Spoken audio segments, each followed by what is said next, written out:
Hi everyone, it's Susan with the Narcissistic Abuse Journey Alliance. I'm glad you're here. Thanks for tuning in. I've always been particularly intrigued by the narcissist's pathological envy, how they can be so cruel, mean, uncaring, and contemptuous. It's one of the main ingredients in the narcissist shit sauce. It's the emotion that really gives the shit sauce texture and richness. We often associate envy and jealousy as two sides of the same coin, but they're not.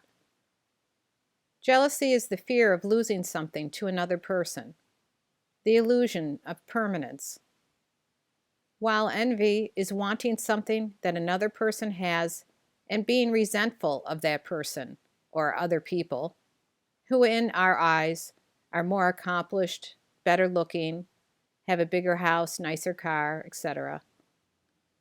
Envy is a primitive form of hatred. This is how the narcissist operates 99% of the time, seething with envy under their mask. Because narcissists are not grounded individuals, they have an underlying inferiority complex and pathological inner lack. They are always envious and doing everything in their power to make sure you look incompetent, make sure you feel devalued or less than. They always have to have the upper hand. There is nothing egalitarian about being in a relationship with a narcissist.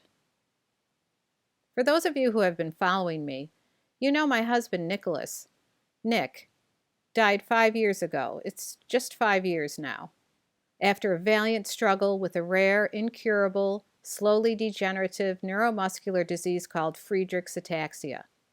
Nick's initials are NAJ, the birth and inspiration of the Narcissistic Abuse Journey Alliance. Nick was an empath, not a toxic narcissist. Nick did everything he could to live a full life.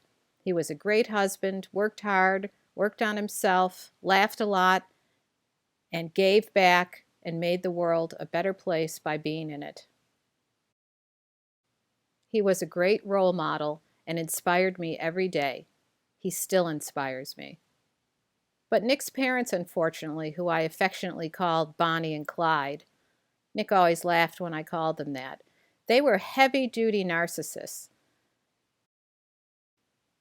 Bonnie was notorious for passing out insults and was jealous, yes, of our relationship.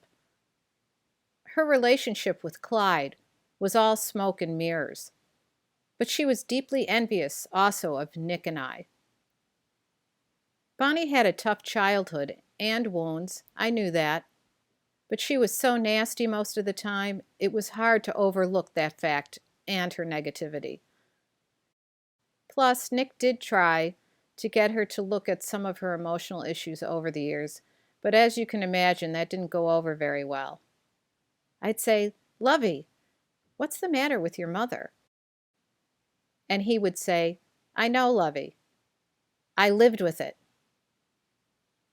She always had a big pot of shit sauce simmering on the back burner of the stove when we would get together with them.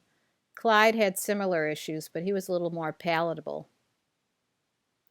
Bonnie's pathological envy, her need to destroy all that was good and everything beautiful her son created with his life, took her all the way to Florida on vacation when Nick died. Clyde followed suit. The only way she felt comfortable was when she was devaluing and treating others badly. She had to be on top, superior at all times.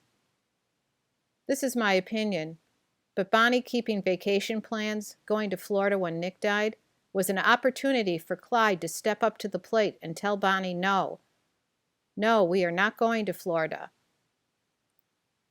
And I had said to Bonnie, "Can't you change 1 week of vacation?" And she said no. But the show went on, and I, of course, had the service that Nick wanted. It was actually a blessing in disguise that Bonnie wasn't there, because she surely would have done something to sabotage the service and the whole day, frankly. Here's an example of pathological envy that illustrates sibling rivalry that's toxic. A coaching client of mine told me this story. She was always joking about how she thought her older narcissistic brother was jealous of her, envious of her, and wanted to hurt her physically.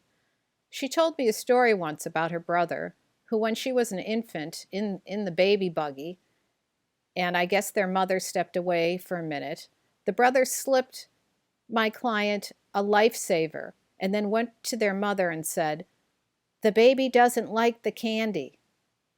And their mother went bolting right over to the carriage and saved my client from choking.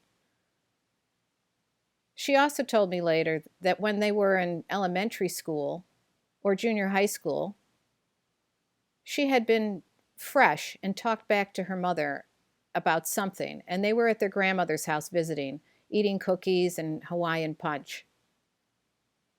Now I'm really dating myself. Hawaiian punch? That's a blast from the past. Anyway, their mother said to my client, because she was being fresh, "I'm going to wash your mouth out with soap if you say that again." A few minutes went by, and they were eating their cookies, and my client took a drink of her Hawaiian punch, only to start coughing and choking. Her brother had put dishwashing liquid in her drink and said to the mother, "You said you wanted to wash her mouth out with soap." So the pathological envy can start early.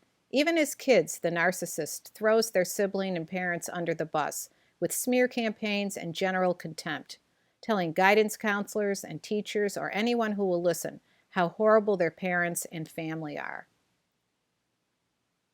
If you're in a romantic relationship with a narcissist, it's important to remember that they don't reciprocate. There's no reciprocity in the relationship, and they possess virtually no empathy. They are consummate actors and fabulous fakers. They will take from you as long as you let them. They know no bounds and will push you to your limits, and when you get upset, they will throw it back in your face and say, "See, you always get upset. It's not my fault." Nothing's ever their fault. It's also important to remember that if you have any special talents or are accomplished in any way, these things can and will be used against you. The narcissist is always envious, so the narcissist will eventually sabotage you and use your accomplishments or any positive attributes against you to harm you or show contempt. They love gossip and smear campaigns and will regularly throw you under the bus to others. They will do anything and everything they can do to harm you so that they can continue and maintain their perceived control over you. I want us together raising awareness about narcissism, narcissistic abuse, and toxic relationships, because that is the way we will make the world a better place. Please like, share, and subscribe. And as always, please leave a comment below. I love your comments. Sending you all lots of love and a big tight hug, and I'll be in touch again soon.